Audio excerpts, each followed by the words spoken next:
Gracias, Carla, pero vamos a seguir cantando porque ¿Ver? así es, se presentaron, como sabemos, ya el pedido de delegación de facultades al Congreso. Hoy el Congreso pues ha sesionado o está sesionando en Cajamarca, pero el MEF ha presentado ya este completo, detallado pedido. La ley en sí pues es más corta, pero el pedido tiene un largo de 72 páginas con muchos puntos interesantes que el ministro de Economía y Finanzas, Pedro Franque, ya nos había adelantado hace algunos días en este programa, pero ahora tenemos el documento en mano y vamos a tratar de aprovechar todo lo que podamos el tiempo con él. Buenas noches, ministro Franque, gracias por estar con nosotros. Muy buenas noches, Enrique, encantado de estar con ustedes. Bueno, es muy interesante el pedido como tal, aterriza los puntos que usted nos había adelantado, como decía en este programa hace algunos días, pero lo primero es que yo tenga entendido, todos los gobiernos han tenido facultades, los congresos les han otorgado estas facultades tributarias, si mal no recuerdo.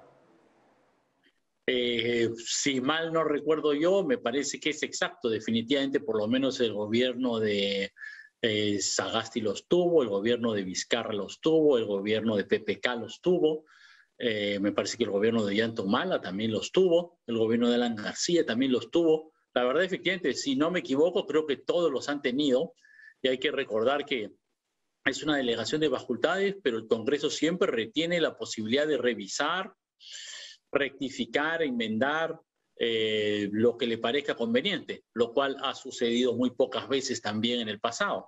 Usualmente las delegaciones de facultades tienen una materia acotada y permiten al Poder Ejecutivo aplicar sus políticas que en este punto son esenciales.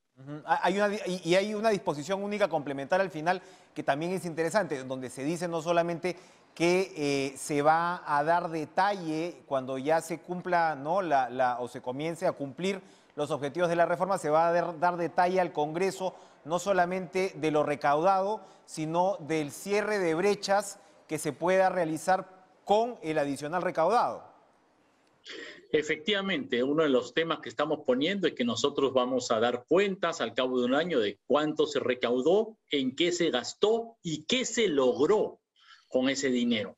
Cómo es que se ha logrado ampliar la educación o mejorar la educación, ¿no? Darle agua potable a gente que no lo tiene, ampliar obras de riego, ampliar el sistema de salud, que son las prioridades esenciales que se buscan con esta propuesta de reforma tributaria, que tiene, diría yo, una parte destinada a mejorar la formalización y ampliar la base tributaria y una parte destinada a que la minería y sectores de muy altos ingresos puedan contribuir solidariamente a cerrar las brechas de desigualdad que existen en nuestro país. Esta segunda parte, ministro, era la que usted nos detallaba, que era, digamos, la que iba a tener efecto más rápido, ¿no? La que va a la vena, de alguna forma, porque la otra, claro, tiene, por supuesto, un tiempo de aplicación y de implementación.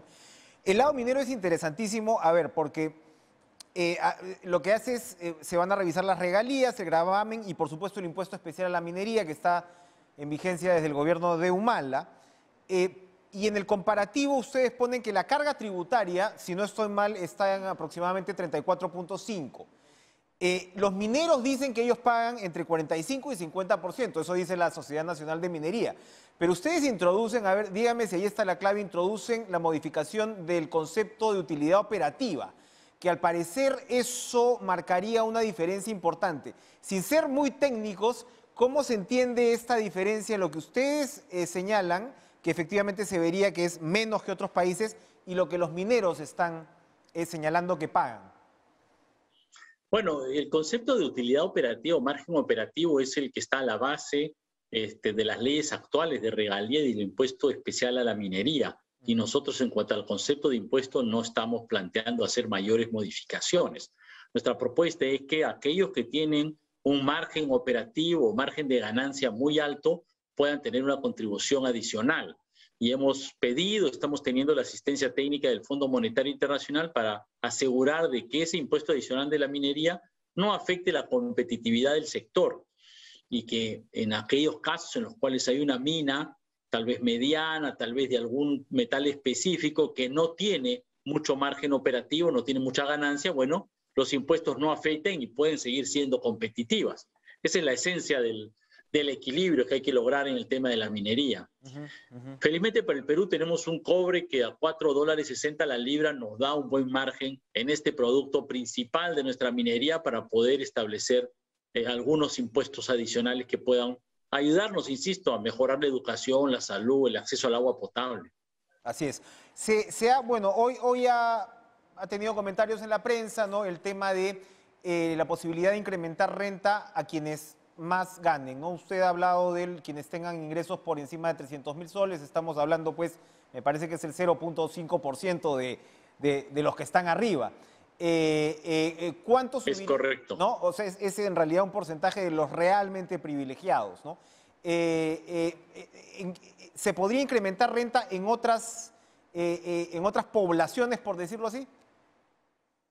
Claro, digamos que el tema es que nuestro régimen de impuesto a la renta es dual, a diferencia de otros países. ¿Qué quiere decir esto? Que se calcula diferenciadamente, por un lado, el impuesto a las rentas del trabajo, de cuarta y quinta categoría que se llaman, que pagarían estas tasas adicionales a partir de 300.000 soles, y por otro lado se calcula lo que se llaman los impuestos a las ganancias de capital. Digamos que si tú tienes unas acciones en la bolsa de valores, compraste unas acciones en la bolsa de valores, tal vez el 10%, 20% de una empresa, y dentro de 2 años, 3 años las vendes y ganas varios millones de soles, esa ganancia de capital también pagan una tasa que hoy es bastante reducida, es apenas 5%, cuando un trabajador por su trabajo puede estar pagando 20%.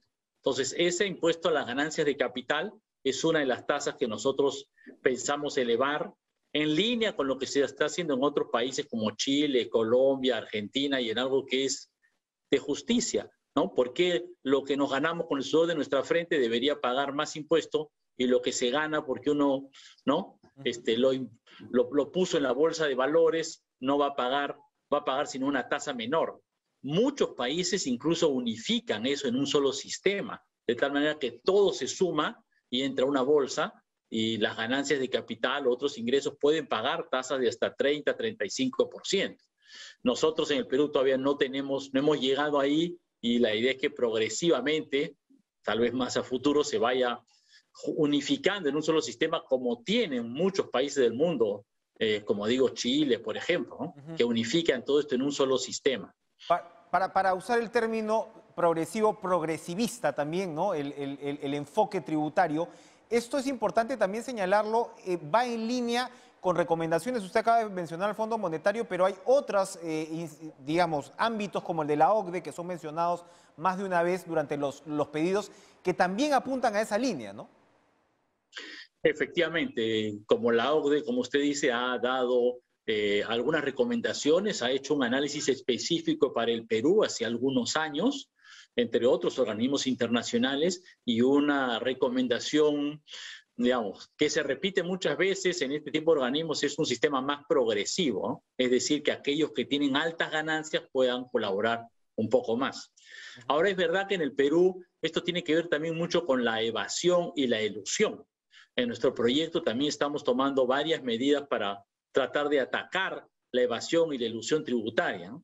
Nuevos métodos, sí. Por ejemplo, porque a veces una empresa le vende a su filial del exterior y ahí registra un precio que no es exactamente el de mercado para poder reducir su pago de impuestos. Ahí se está buscando ajustar uno de los métodos que hay para controlar este tipo de problemas. O, por ejemplo, evitando el tema de las facturas falsas. A veces se constituyen empresas, digamos así, de papel, que no operan realmente y que emiten facturas para que otras empresas las descuenten como costos para no pagar impuesto a la renta. Esos son temas que aquí, algunos de los temas que en este proyecto se quieren controlar para que la evasión no sea tan grande. Hoy la evasión es la mitad del impuesto a la renta, no se paga. Es una cifra enorme. Y la elusión también, por supuesto, es también la forma, en parte, de darle la vuelta a la ley, sacarle la vuelta a la ley. Y lo que se señala también es que esto también iría a poder sancionar, castigar, me imagino penalmente, incluso a asesores tributarios que de alguna manera impulsen estas estrategias elusivas. Bueno, no se llega todavía a la idea de castigar, pero por lo menos de tener un registro y de saber un poquito qué función están teniendo, qué están haciendo, quiénes son, que es algo que también es una práctica internacional usual, ¿no? En muchos países desarrollados, el asesor tributario es alguien que está registrado y a veces incluso acreditado, ¿no? Como puede ser un contador o un economista, un abogado que requiere una acreditación. Ahora, déjame insistir en otro de los temas de esta ley, que es el tema de simplificación tributaria. Así es. Yo creo que aquí tenemos un régimen que para las pequeñas empresas no ha sido tan favorable y que tiene, creo que comentamos la otra vez, 4 regímenes: el RUS, el RER, el RMTE y el régimen regular. Es un enredo. Y ahora, con las nuevas herramientas informáticas, tenemos la posibilidad de que la SUNAT a los pequeños empresarios incluso les haga su declaración, ya que tenemos todas las facturas electrónicas de lo que han cobrado y tenemos todas las facturas electrónicas de lo que han gastado y la planilla electrónica de su personal. Entonces la propia SUNAT puede ver todos sus ingresos, ver todos sus costos, calcular cuánto es su ganancia de una manera simple, con una contabilidad simplificada, y hacerles un cálculo de lo que deben pagar, que siempre el contribuyente podrá reclamar, pero ya le evitan el primer trámite de tener que llevar una contabilidad, ¿no?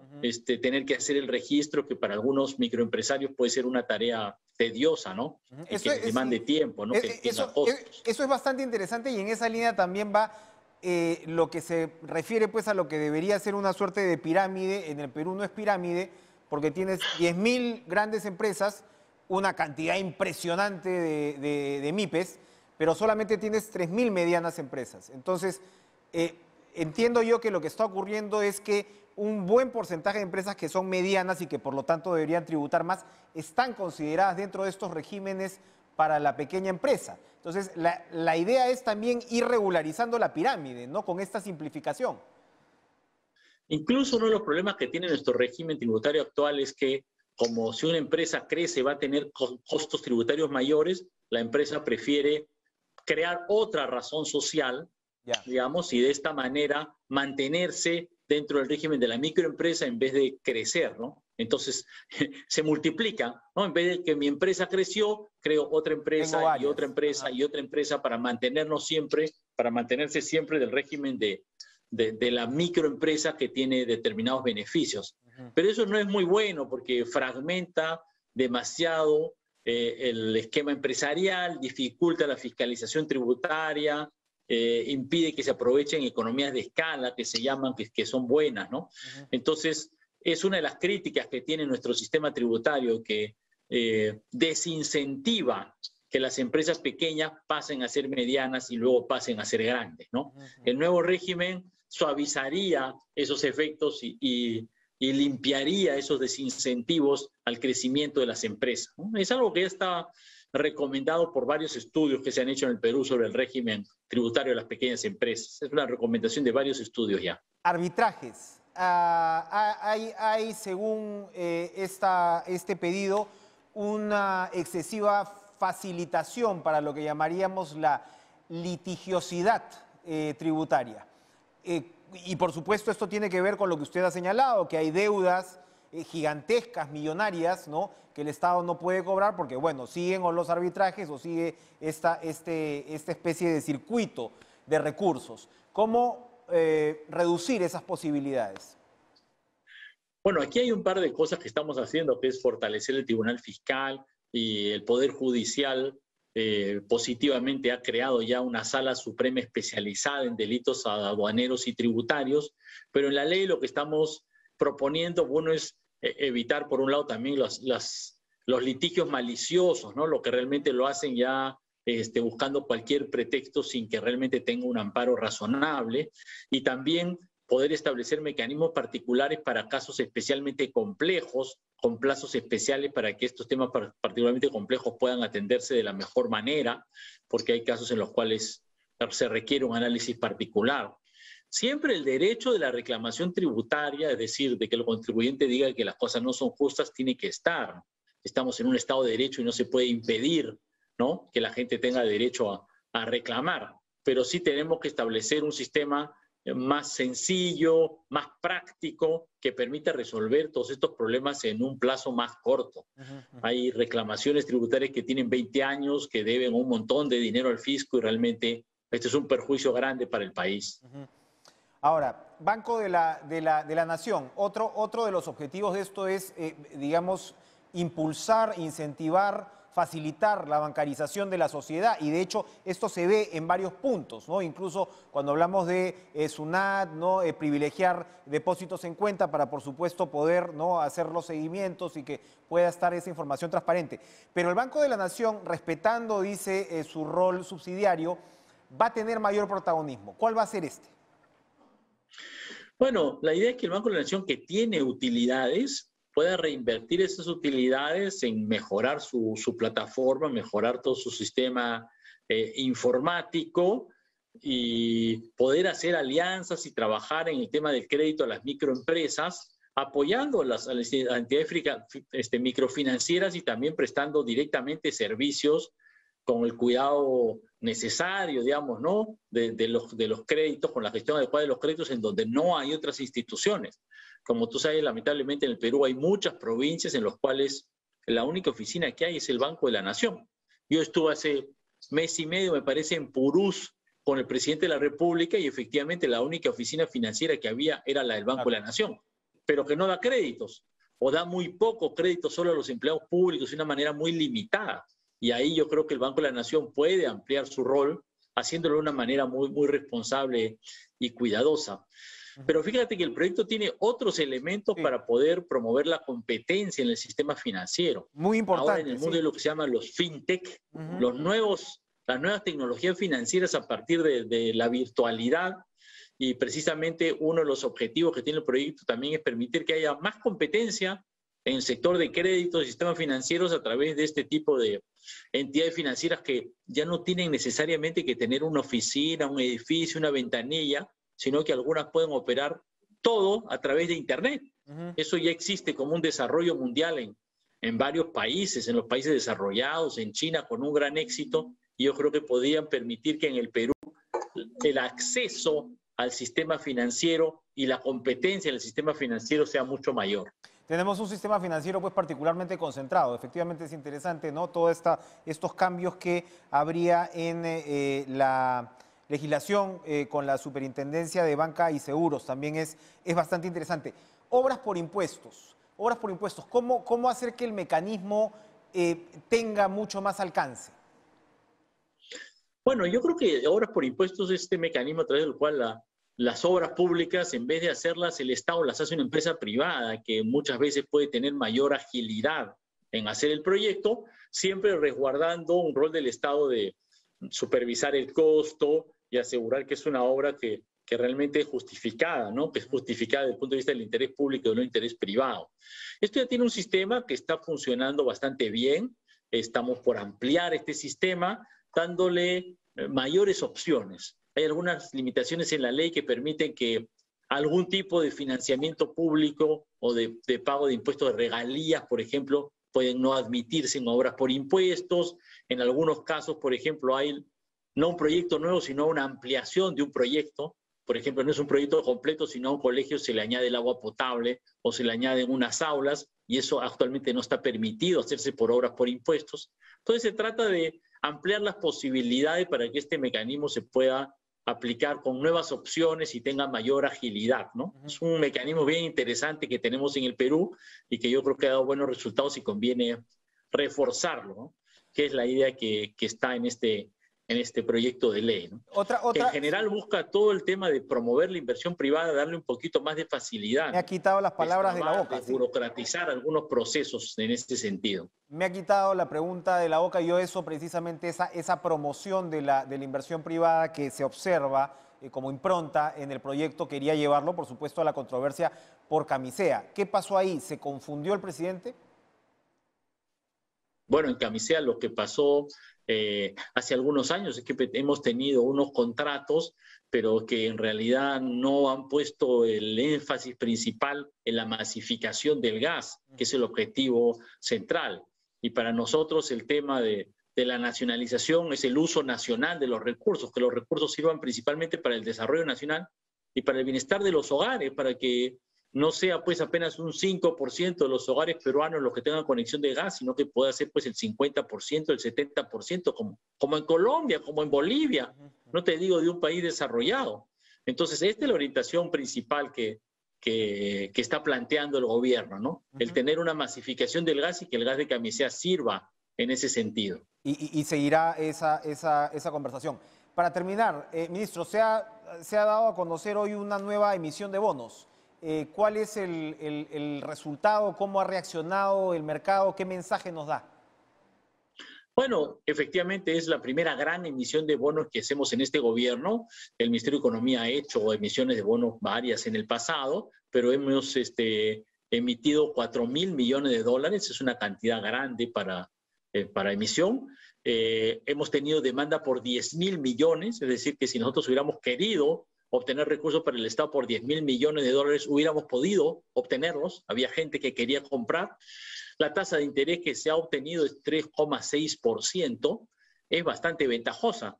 Cualquier peruano no consigue una tasa de 3,6% en ningún banco del Perú.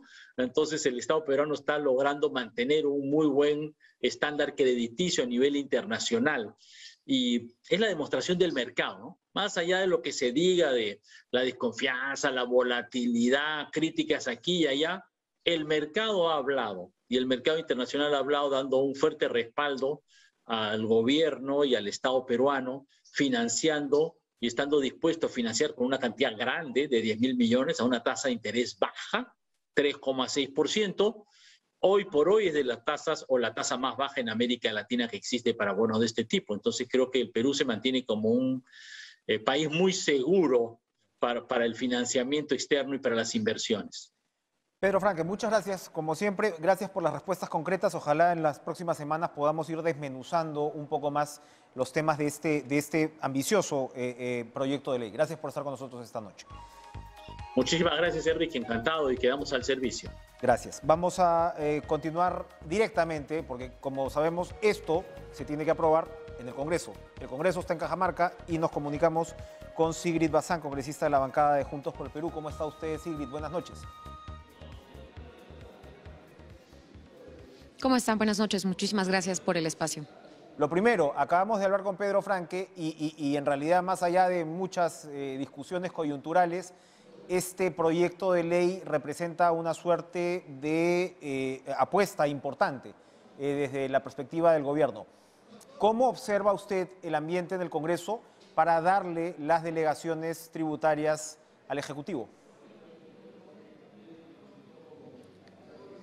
Sí, mira, te agradezco la pregunta. Esto todavía no es materia de discusión en el pleno descentralizado de hoy en Cajamarca, pero sí me parece vital que pasemos a plantearnos esa posibilidad, y más que una posibilidad, esa urgencia, ¿no?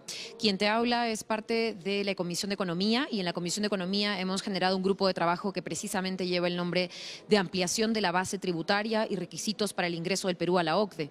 Para nosotros es importantísimo que frente a la crisis que nos ha dejado la pandemia, sobre todo dado los resultados en nuestra presión tributaria que cada vez está más ajustada, dado que tenemos un 30% de pobreza monetaria, o sea, 10 puntos porcentuales más de pobres monetarios que se han incrementado debido a la crisis, es fundamental que el Estado tenga un gasto social importante, mejore su gasto social, incremente su gasto social. Tenemos a programas sociales en el MIDIS que lamentablemente no han podido incrementar su presupuesto porque la recaudación no nos está ayudando, y tenemos algunas medidas que pueden aliviar de alguna manera esta situación, sobre todo a aquellas personas. Ojo, que no solamente no hablamos de la clase media, no hablamos de poner impuestos. Yo veía un titular el día de hoy que decía, se le pondrá o buscarán poner más impuestos a personas y empresas. Y no es así, no es así de genérico, ¿no? La propuesta del ministro Franque, y él ya lo ha explicado bien, es aquellas personas y aquellas empresas que hayan ganado más, que tengan más dinero, ¿no es cierto? Y por supuesto que hayan incrementado incluso su patrimonio durante la crisis, cosa que otros no han podido hacer. Entonces, en aras de poder, por ejemplo, también combatir la ilusión, la evasión tributarias, es que estamos planteándonos apoyar este pedido de facultades y, por supuesto, previa discusión en el Congreso, que es lo más democrático, ¿no? Su balance del Pleno en Cajamarca, ¿cómo les ha ido? Ha habido, siempre llaman la atención las controversias, las protestas, etcétera, pero ¿cómo evalúa el trabajo parlamentario en esta ciudad, en esta región? Sí, nosotros consideramos que ha habido un despertar de repente desde la agenda que se está planteando o se ha planteado para hoy, porque ya hemos tenido por fin un pleno con más de un proyecto de ley. Entonces eso nos ha permitido avanzar en un trabajo que ha venido siendo relegado por 3 meses. Entendemos que la presión de la gente, sobre todo de la gente organizada, de los trabajadores, de las madres de ollas comunes, también han generado que sus temas o sus proyectos se toquen y se aborden el día de hoy. Ya tenemos una emergencia alimentaria que no solamente ha sido aprobada en el pleno, sino que se ha exonerado de segunda votación. Ya es una realidad, y esta ley nos va a permitir trabajar también para que comedores populares, ollas comunes, organizaciones de la sociedad civil que han alimentado a sus comunidades puedan tener también una base y un sostén para continuar y mejorar su trabajo. Además, creo que sí han habido otros temas que de repente no han sido tan fructíferos y más bien constituyen un retroceso. En el caso, por ejemplo, de la elección de magistrados del BCR. Esto esperaba desde el 12 de agosto y ahora por apuro se ha dicho que en lugar de crear una comisión especial que designe, evalúe y transparente la designación de los miembros del BCR que nos corresponde, sea a través de la Junta de Portavoces para acelerar este proceso. Pero si se hubiera querido acelerar realmente, esto se hubiera hecho apenas se planteó, ¿no es cierto?, este tema en discusión, que fue el 12 de agosto. Yo creo que ahí, en verdad, se están tratando de hacer las cosas al caballazo y esperemos no haya más repartijas como la que ya tuvimos que vivir en el 2016. Son tres miembros del directorio, ¿no?, los que tiene que designar el Congreso. Ahora, yendo más allá, yendo al escenario de la próxima semana, ¿cómo van los movimientos para obtener el voto de confianza para el gabinete Vázquez? Escuchamos a los voceros de las bancadas opositoras y de algunas que no son tan opositoras, se supone, y el reclamo unánime está en el Ministerio del Interior, más allá de detalles aquí y allá. ¿Usted cree que va a obtener el voto de confianza el gabinete Vázquez? Sí, mira, yo creo y estoy muy optimista junto con otros congresistas de que se va a dar un voto de confianza, pero lo que sí pediría, y mi mensaje siempre a todos los congresistas en el voto, sobre todo por el tema de la investidura, ha sido el siguiente. Si vamos a darle el voto de confianza, como se le dio el voto de confianza al gabinete Bellido, que sea un voto de confianza consecuente, que no sea un voto de confianza que le otorgamos hoy día y que mañana empezamos a interpelar ministro por ministro, pedir la cabeza de ministro por ministro, atacar, y no necesariamente por el trabajo de cada uno de los ministros a cada uno de ellos. Entonces, seamos consecuentes. Si estamos confiando, pues dejemos que los ministros ahora encargados trabajen y veamos y evaluemos de acuerdo a su trabajo. No al día siguiente pidamos la cabeza de cada uno en orden, empezando, ¿no?, por el del Interior, luego seguiremos pues con otros ministros que no le parezcan a la oposición. Y de eso no se trata. Si vamos a dar el voto de confianza y vamos a empezar a trabajar, como hoy día, que ya hemos empezado con proyectos de ley a avanzar, pues tengamos que ser también coherentes con nuestro discurso y sobre todo porque la gente lo necesita. Hay temas que ya no pueden seguir esperando, ¿no? Yo creo que este voto de confianza se va a dar y yo creo que también la premier Mirta Vázquez va a poder dar de alguna manera un balance de los frutos de su trabajo hacia los 100 días también de gobierno, ¿no? Ahora,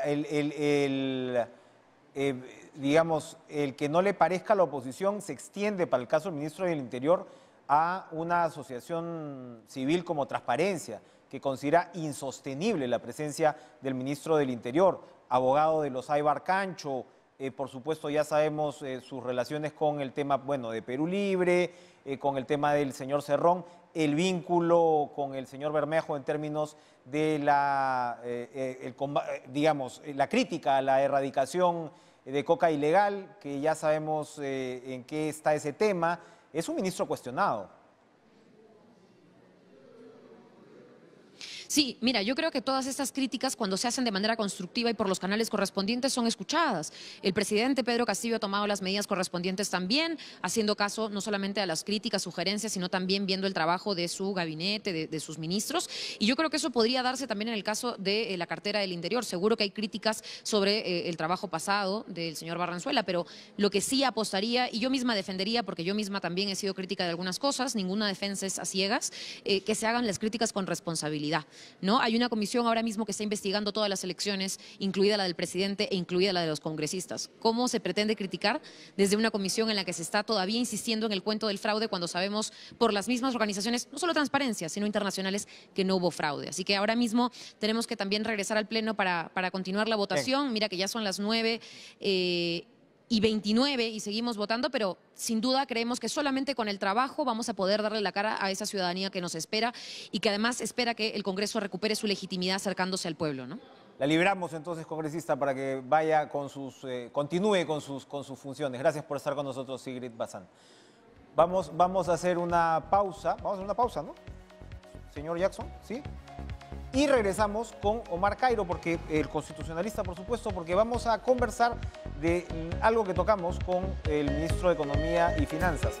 ¿Qué tan viable es una estatización de un activo como Camisea? Regresamos.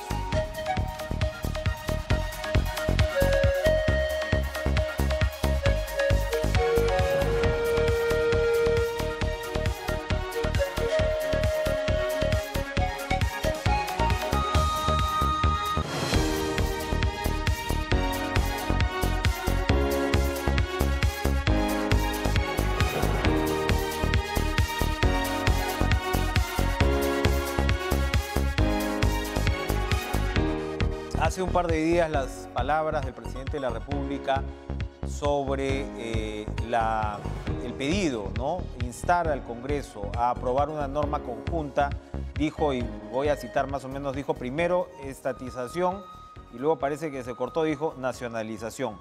Esto ha generado, ha despertado, ha reavivado una controversia, por supuesto, se refería a Camisea, al gas de Camisea. Le acabamos de preguntar al ministro de Economía y Finanzas sobre esto. Él dice que el objetivo es masificar, nacionalizar los recursos, que no tiene que ver con estatización, etcétera, etcétera, etcétera. Pero bueno, esto que definitivamente ha caído mal en determinados sectores ha enrarecido incluso la posibilidad del voto de confianza, etcétera. Se habla de un doble discurso. ¿Qué consecuencias tiene esto? ¿Qué significa estatizar? ¿Qué significa nacionalizar? ¿Qué tan fácil es hacerlo? Le vamos a preguntar esto al constitucionalista Omar Cairo, a quien le damos la bienvenida esta noche. ¿Cómo está, Omar? Enrique, buenas noches. Bueno, ¿cómo es esto? Si se quiere estatizar Camisea, ¿cómo se hace? Bueno, en realidad, si se quisiera estatizar los activos de Camisea, tendría que el presidente de la República presentar un proyecto de ley previamente aprobado por el Consejo de Ministros, y este proyecto de ley tendría que ser aprobado por el Congreso. Una vez aprobado por el Congreso, promulgado por el presidente, tendría que pagarse a los dueños de los activos de Camisea el justiprecio, el valor de las acciones, y en ese momento, luego de haber desembolsado esos millones, el Estado peruano sería dueño de los activos de Camisea. Es decir, toda una secuencia de actos en las cuales el Congreso sería protagonista, el Perú haría un desembolso inmenso. Y no entiendo por qué, en realidad no se explica muy bien por qué la zozobra cuando el presidente dice algo que en realidad él mismo no puede hacer. Cuando él dijo que propone con el Congreso estatizar Camisea, hubo actitudes como si se estuviera amenazando con nacionalizar la Brea y Pariñas, es decir, una cosa, los tanques, los Rangers en las instalaciones de Camisea, cuando en realidad simplemente dijo algo que no podía hacer. Por eso es importante el conocimiento básico del derecho constitucional, esto hasta desde los niños en educación cívica. La estatización es un acto que no se puede realizar sin el Congreso. Entonces no entiendo cómo el Congreso entra en zozobra cuando el presidente dice que va a hacer algo, cuando solamente puede hacerlo si el Congreso lo aprueba. Ahora, aquí tiene que ver también la diferencia entre estatización y nacionalización. Lo que pasa con lo que usted señala de esta zozobra es que se preguntan si el presidente sencillamente no domina bien esos conceptos o en realidad es parte de una estrategia concertada con el ala radical de Perú Libre. Eso solo lo sabe el presidente, en todo caso, pero digamos, aquí hay una diferencia importante de conceptos, porque usted está señalando lo de estatización, que es concreto y que, como usted remarca, evidentemente pasa por la decisión del Congreso. Y el tema de la nacionalización, que es, para utilizar el término pertinente, más gaseoso, ¿no? ¿Hay alguna referencia jurídica, constitucional, concreta hacia lo que significa nacionalización? No, y lo que ocurre es que cada vez que es utilizado el término, se le ha utilizado como equivalente a estatización o como un sucedáneo. Recuerde usted cuando Alan García en 1987 presentó el proyecto, anunció la estatización de los bancos, dijo: propongo su nacionalización y estatización. Entonces nadie en ese momento entendió, ni el mismo García, que esto era que los bancos actúen mirando a la gente, vamos a promover que den créditos con tasa baja de interés. No, era simplemente expropiar los activos porque se supone que había, en la opinión del expresidente, lo que había pasado era que se habían construido circuitos financieros y había que romperlos con esa nacionalización y estatización. Entonces, el problema es que cuando se dice nacionalización se alude a la estatización, pero cuando vienen las reacciones se dice, no quise decir eso. Quise decir que se tenga en cuenta al Perú, no sé qué cosas, que en realidad, si es que fueran eso, que decir que se renegocie para que se priorice las necesidades de la gente, sobre eso no hay ningún problema. O sea, para decirlo en términos breves, Enrique, la nacionalización o es estatización o no es nada. Porque todos los significados que se le puedan dar alternativos a estatización son generalidades que no deberían generar ningún temor. El único temor que genera es cuando se le utiliza como equivalente a estatización. Pero estatización en el Perú significa proyecto de ley aprobado por el Consejo de Ministros, donde está la ministra Mirta Vázquez, que me imagino que cuando se lo presente el presidente renunciaría. El Congreso tendría que tramitarlo y aprobarlo. Y bueno, esto es inverosímil que ocurra, ¿no? Entonces creo que hay dos motivos. O es ignorancia, de buena fe quisiera pensar que es eso, o es intención de crear zozobra, por algo que no lo amerita. Perfecto. Aprovechamos su presencia para preguntarle cómo observa el proceso de designación de los miembros del Tribunal Constitucional. No se puede subestimar cuán importante es el Tribunal Constitucional, más en circunstancias como las que vivimos. Ya hemos visto cuál ha sido el papel del TC en los últimos 5 años, con un Ejecutivo y un Legislativo encarnizadamente enfrentados, y ahora, por supuesto, tienen todavía mucho que resolver. ¿Cómo observa el avance de este procedimiento en el Congreso?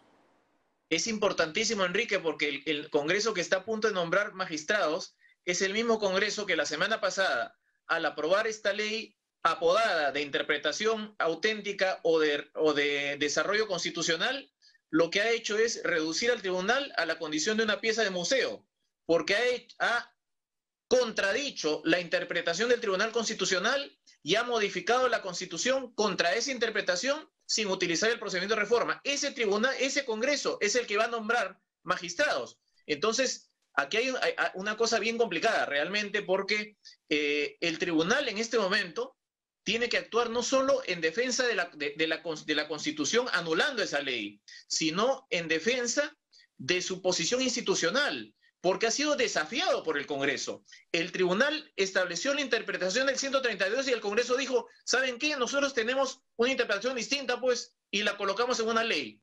Entonces el tribunal para el Congreso hoy día está de adorno, hoy día es un museo, y entonces van a elegir a 6 integrantes de un museo.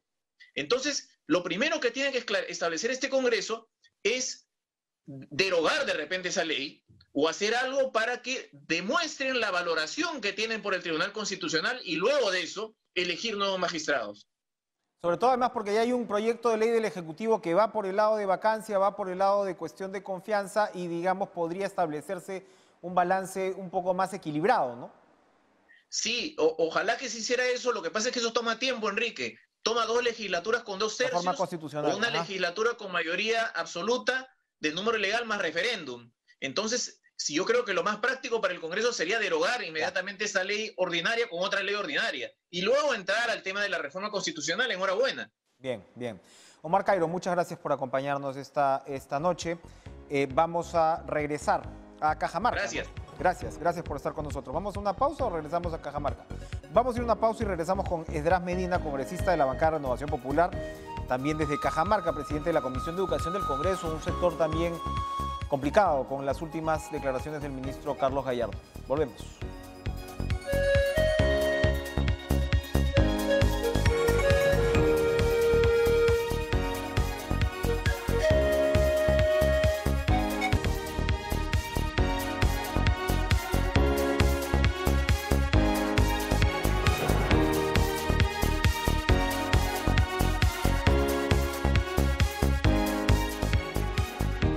Bien, y se ha generado controversia por declaraciones en una conferencia de prensa, en realidad, que brindó el ministro de Educación, Carlos Gallardo, el ministro de Educación que reemplazó al señor Juan Cadillo, y que por cierto pertenece al FENATE, el gremio que disputa, digamos, la interlocución del magisterio, ¿no?, con el SUTEP, y que fue liderado por el actual presidente, el señor Gallardo, declaró que los maestros que se pasan todos los años, se refirió a una decena de veces, dando exámenes para ser nombrados, es decir, para tener una plaza, y que hasta ahora no logran pasar ello, y que por supuesto eso implica... Vamos a regresar con este tema de inmediato, pero vamos al Congreso en vivo desde Cajamarca. A ver, hay una votación hay confusión con de las elecciones primarias, de posponer las elecciones primarias. El voto en verde es a favor de la suspensión de las elecciones primarias para las elecciones regionales y municipales del 2022, de manera temporal. Eso es a favor, o sea, el voto verde. Y en contra de la suspensión por esta vez es rojo. Señora Presidenta, en otras palabras, verde... Verde es la suspensión de las primarias. Y rojo es que se den las primarias. Señora Presidenta, rojo... Está bien, valga la aclaración. Verde no van las primarias. No. Sí, exacto. Así es. Así es. Por favor. Las primarias. Bueno, hay una controversia claramente sobre esta votación, ¿no? Porque verde, como está diciendo la vicepresidenta del Congreso, es por posponer las elecciones, y rojo sería por mantener las elecciones primarias, pero al parecer hay algunos parlamentarios que o no entendieron el sentido del voto o por dónde iba a ser esto. No sabemos si se vaya a repetir la votación ya con los términos claros, ¿no? Así que hay este impasse cajamarquino sobre una cuestión que ha sido muy comentada, ¿no? Y que, como sabemos, incluso los propios organismos electorales, el sistema electoral, ha dicho que convendría esa suspensión. Para otros especialistas, por supuesto, esto lo que hace es debilitar el sistema de partidos cuando ya se deberían plantear las primarias de manera pues obligatoria, abierta, etcétera, como ayer conversábamos con el colega argentino, ¿no? Así está este asunto. Pero bueno, lo que yo les comentaba era la situación esta con el ministro de Educación. ¿Qué es lo que ha dicho el ministro de Educación? El ministro de Educación lo que nos ha dicho es que los maestros que siguen dando, ¿no?, estos exámenes y que no lo pasan, y que por lo tanto no pueden tener una plaza, y que por lo tanto no pueden entrar a la carrera pública magisterial y entrar voluntariamente a ir evaluándose para tener el tema de los ascensos, que sean nombrados nomás, ¿no? Que sean nombrados porque no pueden estar con esta incertidumbre, dice él, de ser contratados. Hay aproximadamente, según lo que me he podido informar, 90.000 maestros en esa condición de contratados, y entonces se les va renovando el año, pero el hecho es que no han pasado el examen para poder ser nombrados, para tener una plaza. Hay, por otro lado, aproximadamente 240.000 docentes nombrados, ¿no?, que son los que han pasado por este examen y ya están en la carrera pública magisterial. Esto, por supuesto, es parte de la complejidad del sistema magisterial, pero el hecho es que, por supuesto, ha sido controversial esta declaración, porque se estaría, según sus críticos, minando, ¿no?, la meritocracia, que es evidentemente un principio fundamental, se supone, para empezar, ¿no?, a la carrera pública magisterial. Vamos a regresar a conversar precisamente de este tema con Esdras Medina, congresista de Renovación Popular desde Cajamarca. No se muevan.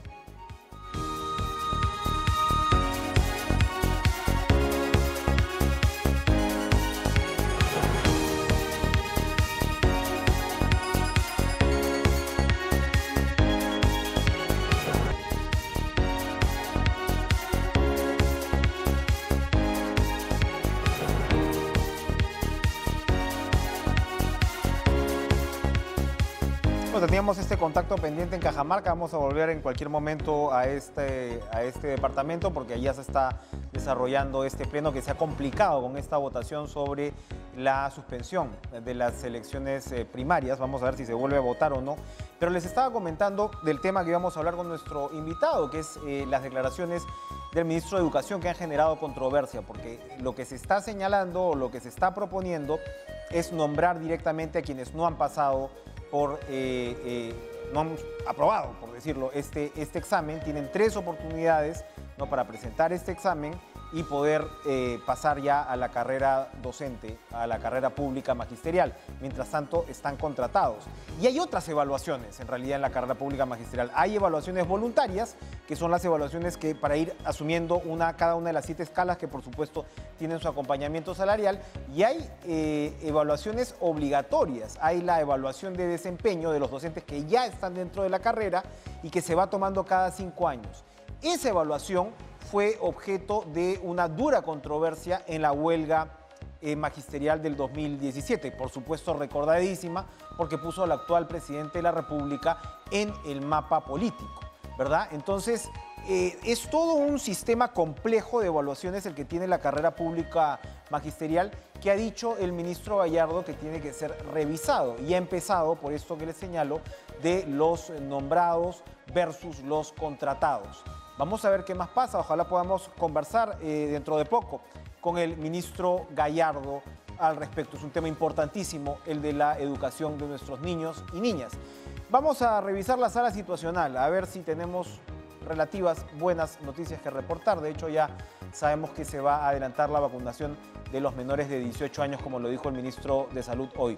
12 fallecidos que lamentar, se mantiene en este rango relativamente bajo, muy bajo frente a los picos de la pandemia. 509 casos confirmados en las últimas 24 horas, 200.179 fallecidos en total hasta ahora. Bien, vamos a ver si nos podemos enlazar de nuevo con Cajamarca, a ver qué cosa está ocurriendo en estos momentos de este pleno, si el impasse se ha podido superar. Martínez Talavera, sí. Medina Hermosilla. Vuelven a votar, entonces. Medina Hermosilla, están volviendo a votar Medina Hermosilla, por sí. esta Montesa suspensión Facho. o no de las primarias. Como veíamos en el Montesa primer Facho, resultado, sí. ¿no?, los votos, Muñante al menos Barrios. en el verde, por la suspensión parecían bastante Muñante mayoritarios, Barrios, sí. pero se ha dado esta Paredes confusión Fonseca. entre varios congresistas sobre Paredes cuál era el Fonseca, sentido del voto sí. de a favor en contra. Paredes González. Y se ha optado por lo más Paredes sano, que es González, sí. volver a Paredes votar. González, Vamos a escuchar sí. unos segundos. Paredes Piqué. Paredes Piqué en contra. Paredes Piqué, no. Pariona Sinche. En contra. Pariona Sinche, no. Portero López. Abstención. Portero López, abstención. Soto Palacios. En contra. Soto Palacios, no. Torres Salinas. Sí a las primarias, mi voto es rojo. Torres Salinas, no. Tudela Gutiérrez. A favor. Tudela Gutiérrez, sí.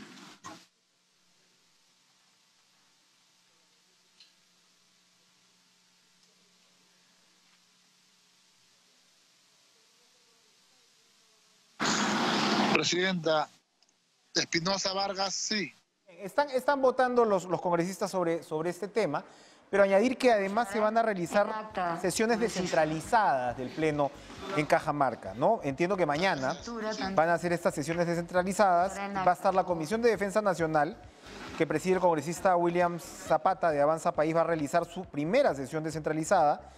Va a estar como invitados, entre otros, el general de la policía Luis Fernando Cacho Roncal, jefe del Frente Policial Cajamarca, ¿no?, que va a informar sobre la problemática de la inseguridad ciudadana. La Comisión Importante de Descentralización, Regionalización, Gobiernos Locales y Modernización de la Gestión del Estado, que preside en este caso la congresista Norma Yarro de Avanza País, va a llevar a cabo su segunda audiencia descentralizada, que va a tratar sobre prioridades de desarrollo para Cajamarca, y además va a sesionar la Comisión Especial Multipartidaria de Protección a la Infancia en el contexto de la emergencia sanitaria, con la conducción de Flor Pablo, del partido Somos Perú Partido Morado, ¿no?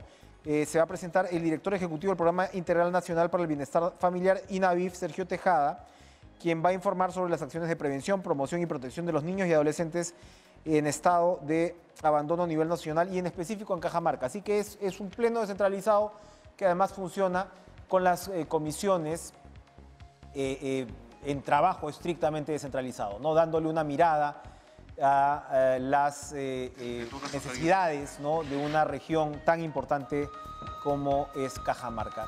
Se nos ha terminado el tiempo, ahora sí. Gracias por estar con nosotros. Sigan con la información deportiva en Pared y nos reencontramos mañana, seguro con más ecos de lo que se está viviendo ahora mismo en Cajamarca. Tengan ustedes una excelente noche.